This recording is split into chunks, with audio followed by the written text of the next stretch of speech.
Hello and welcome to Synoptic question, A-level PE, psychological factors, 10-mark question. So what we're going to have a look at then here is kind of the second part in the series, having a look at kind of potential links between skill acquisition and sports psychology that could come up in your 10-mark question. So as a start point, you might just have a look down here. Just this is all the stuff that could be in your exam tomorrow, so it might be worth having a look through these. Okay, so going down onto here, so you know, what isn't on here is the specifics from the specification, but ultimately these are the topics that will be in your exam, so you've got to make sure you know. For example, there's 6 types of feedback. Can you advantage and disadvantage it? Okay, as you looked at in the previous screencast. So that's kind of just an overview. It might just be a reference point for you to just check over and you feel confident and all that. Please use your revision packs with all the specifics for the specification on there. Okay, so I look at this and think of this. Why is this a good link? Well, practice. There's 8 practice types. Is there 8? Yes, 8. So 8 practice types which you have to know advantages and disadvantages, and a key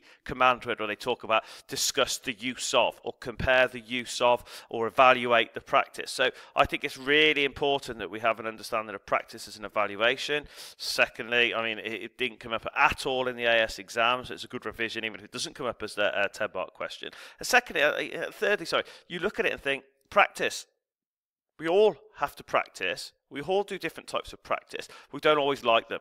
Okay, so sometimes we can have a negative attitude towards practice, and I think that's why it becomes quite apparent or quite relevant to a 10-mark synoptic question. So we'll have a look at it. Obviously, the other things you could look at: practice types. You could talk about it. Then you could critically evaluate the types of motivation linked to practice. Obviously, that's something you could look at. So there are other things that it could be, but certainly types of motivation was part 2 of the 10-mark question, synoptic question for AS 2018 PE. So, I mean, doesn't mean it's not going to come up here. So it might be something else just to think. Once you've done this, can you apply it to types of motivation? Could you apply it to anxiety? Could you apply kind of it to goal setting? For the different practice types, etc. So I suppose then that would be just a start point. Let's have a look at this question then. So if you have a look over here then, this is the question I've kind of put together for it. So practice is an important part of learning skills. Then it would ask you to maybe compare the use of one of the following combinations: whole and part, fixed variable, mass distributed. So what you've got to be able to do then is that's part 1. It couldn't ask you for all of those. Usually a combination of 2, max 4. So if I went from here then, sometimes people can have a negative attitude to training and practice. Describe the negative components of attitude towards practice and explain strategies a coach could use to change attitude. So if I look down here then, what I'm going to do is just go through the plan of an extended answer you could use for this. Remember, you'd only have to do 1 out of these 3, okay, and then your next bit would be on here. So let's have a look then. Starting off, so explain an example of 4 types of practice. So the first thing you'd have to do, this is the only one you might have to describe for, but when evaluating, you only have to evaluate the difference between whole and part. So when you're going down there, first thing, whole part, part progressive.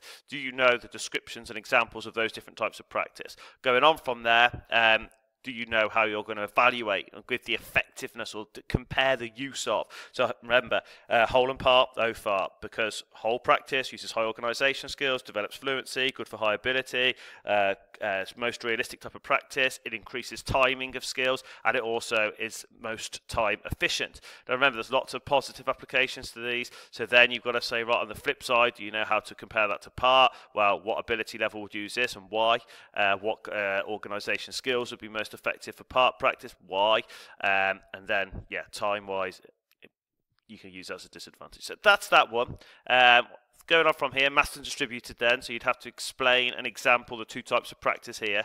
So hopefully you feel like you could have a good go at that. So once you've done that, of course, you've then got to compare the use of. So in order to memorize that, we'll use the acronym kind of massed DD to give you a good kind of hook, well, by which you talk about the effectiveness of mass practice, and then you can directly compare it to distributed practice. Remember, usually, whichever the acronym is, whichever kind of link to the practice type the acronym is, you can then use it as a hook and then just compare it or contrast it to the other practice type. In this case, remembering memory was massed equals mass DD.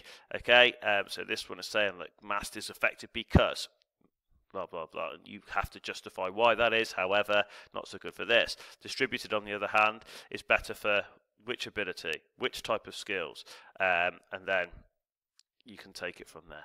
Variable and fixed then, okay, if you've got to ask to compare the use of variable and fixed, then we need to start to make sure that we can, describe each of those. Conditions change, conditions don't change, examples of each. Then remember the key thing we're using is that variable practice as our acronym, because variable practice varies, so it's effective for ability that's high or autonomous performers. It replicates information processing from a game, and then you go down those six, it develops this. The flip side, of course, make sure this bit is your key comparison, because you're talking about the opposing skills that fixed practice would develop. Once you've done that and you've got your combinations, the next thing you're looking to do is to say, right, that's practice. You've evaluated the use of practice, bearing in mind that some of these can be said to be demotivating. For example, mass practice could be a little bit tedious. Fixed practice could be a little bit tedious. So when you're doing this, you've got to say, right, explain why. You could get two components. You could get asked to explain how a negative attitude towards practice is formed, or it could ask you to describe the components of a negative attitude towards practice. So remember, if it's formed, it's sperms, but if it's components, it's cab.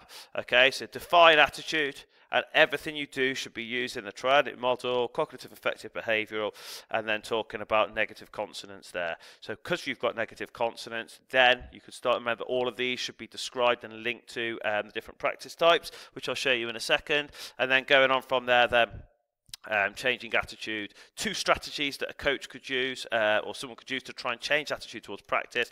You've got your cognitive dissonance. If you have a look on there, you might feel like you could do that from the triggers, that process of creating disharmony, and then going on from there, different examples of how you could kind of change components of the triadic model, and then finally that kind of strategy, the persuasive communication. Okay, so who would be best to persuade them, blah, blah, blah. So that's that. The reason why I'm saying blah, blah, blah, or stopping, is because I've actually got these written out. I think some of you, if you've done all of the preparation revision screen guess, all of these memory methods are on there, here.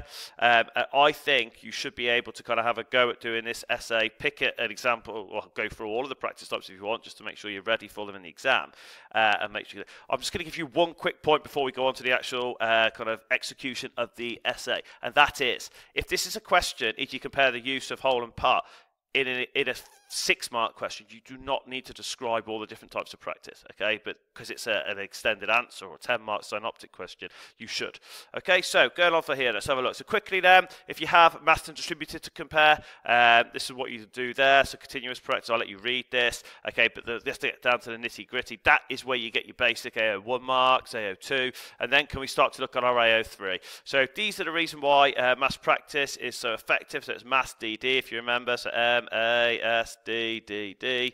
So if you go down to there and start to say, these are the reasons why this is effective. However, it can be ineffective because of this. Distributed practice, on the other hand, remember we hook it across because the ability here directly hooks across to there. Okay, remember high ability are better for mass practice because they're motivated. They're high motivation levels to succeed, whereas distributed practice would be better. Remember, there's lots of good terminology in here because they get mental rehearsal opportunities, feedback from a coach. So I'll let you have a look at that. That's how those two would firstly be explained. Then they would be exampled, then they would be evaluated in the last part down there. So going on then, what you've got now then, so characteristics and uses of fixed and variable. So when you're thinking about comparing variable and fixed, you use the acronym varies. Okay, so when you go down to here, variable practice then is extremely good for. So conditions change constantly, example there. And then you go down to here, effective for because, and you go down to here, just talk about why these are effective. Variable practice, remember that 5 versus 3, constantly changing environment, unpredictable, high ability performance. It replicates the information from game situations. Good for open skills and externally paced skills. And it develops schema. And then the flip side is that. And then, of course, we can start to use then these two to go across because we know that fixed practice is fantastic because it allows you to overlearn and groove skills. Okay, it's good for low ability, cognitive performance because the environment isn't changing. Closed skills because the environment doesn't change in a closed skills, and self-paced because the performer controls the timing of the skills. So that's kind of something you can look at that, but it can be demotivating, not so good for high ability, and not so good for open skills. So that's a typo there.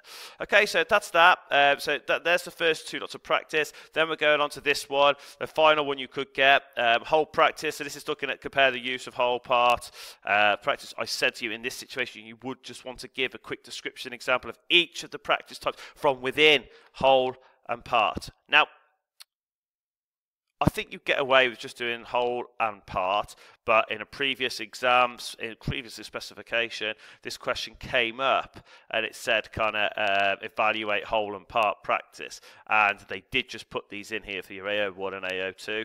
So you could say, for example, just explain in an example, they did not expect you to evaluate whole part whole and progressive part, because instead of doing that, the best thing to do is to kind of actually just evaluate whole as a practice type and part as a practice type. And to do that, you do your whole and part, fart. So whole practice is most effective for high organisation skills. It develops, because they can't be broken down into subroutines, it develops fluency and kinesthesis, keywords I'll be looking for. It's good for high ability because they understand the requirements of the skills so they can put it all together. It's the most realistic type of practice because you don't separate things to parts into a game, and it's less time consuming. And it also improves the time in between kind of components of a skill or subroutines of a skill. Part practice, on the other hand, then, is most effective for low organisation. Remember, we're hooking these things. High organisation here, low organisation here, because you can break the skills down into subroutines. It's good for those skills. Therefore, you can practice them in subroutines. It's good for low ability because they can get confidence from being successful in subroutines. Okay, so there's your kind of key evaluation points there. Hopefully you feel like you can have a good go and making sure you're connecting if you want to do it across. However, these contrasting connectives that show you're evaluating.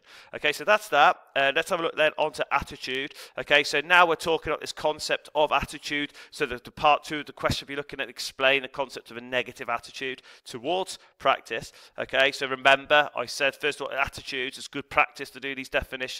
You will definitely be asked for definitions in the exam. So attitudes are a group of unstable unstable set of beliefs, feelings, actions towards an attitude object. They're unstable because they can change. That is why you've got attitude change strategies in the specification and also potentially in the exam. Now, next part, of course, is it could ask you where these negative attitudes towards practice are formed. If it was that, you do SPERMs: socialization, past experiences, religious beliefs, media, and significant others. Now, in this case, my question that I've put is components. So if you're talking about this then, attitude is split into three components. It's referred to as the triadic model. Okay, so the cognitive component refers to the beliefs towards an attitude object. In this case, of course, we're talking about kind of practice, somebody having a negative attitude or negative beliefs towards an attitude object. Can I say practice is irrelevant? It's not the same as a game. It's not the same intensity. The affective component, of course, is that sometimes people, it's the feelings towards an attitude object. It's the emotions towards an attitude object. E.g., practice is boring. I don't enjoy practice. Okay, and finally, the behavioural component, which is the actions towards an attitude object. And obviously, people vote with their feet. I don't go to practice. Okay, so I don't like practice. I won't attend practice. I do not attend practice. That is your actions via the behavioural component. Point, explain, example. So red, point, explain, black, green is your example. Now, when all three of these components agree, this is called consonance, or in this case, you could say it's a negative consonance. So there's a strong possibility the individual not attending practice. Then we go from there, we start to build it up. Now, can we talk about strategies by which you could change those attitudes? So let's have a look then. The first attitude change strategy is cognitive dissonance. Okay, so we've got to say what that is. So cognitive change strategy 1, cognitive dissonance, refers to the process of creating disharmony between the components of attitude. And you do this how? By changing two or more components of attitude. So for example, you could pick some examples in here. For example, changing the cognitives. Remember, once you've done the CD, the create disharmony, you could do you change cab. So cognitive. Remember, in a 10-mark question, this is where you show your knowledge. So practice will improve my gameplay. That's how it could change. Okay, you start to believe that practice could improve your gameplay when you go, because you start to improve a little part of your game. Effective. When you start improving your game, you start to enjoy practice. And then behavioral, you start to practice 3 times a week. Now, how does this actually kind of come into fruition, I suppose? Is, well, this causes a drive to regain confidence in the opposite direction, e.g. towards a positive attitude in or towards practice. The second strategy that can be used is persuasive communication. Remember, you have to talk about it's most effective as a significant other, e.g. a team captain saying practice is important. It provides a relevant, meaningful message, e.g. practice will improve your gameplay, and the recipient wants to change their attitude. Okay, thank you.